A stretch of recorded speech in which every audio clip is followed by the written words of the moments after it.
Hello Sunshine! Happy New Year! So, nandito tayo ngayon sa Savannah South at ipapakita ko naman sa inyo yung house update sa inyo po mga house and lot dito sa Savannah South. Ito po yung block 27. Ayan. Lot 1 hanggang 20. So, check naman natin yung kabilang block. Ito naman po yung block 23, lot 1 hanggang 17. Ayan. Ito po yung ating duplex unit sa block 23. Ito naman po yung ating block 26, lot 1 hanggang 13 po. Yan. So, ito po yung block 23, lot 34 hanggang, ayan, hanggang 25. So, naka-curve po yun.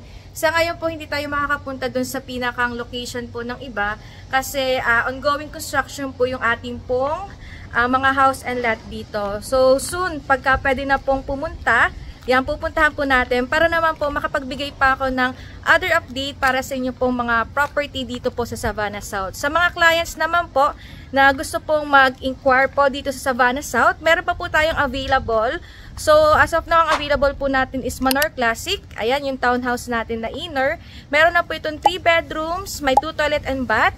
May carport na rin po ito. Sa mga interested nating clients, pwede po kayo mag-message sa akin. Dito po, ayan, kung mapapansin nyo, napakahangin po ng ating location.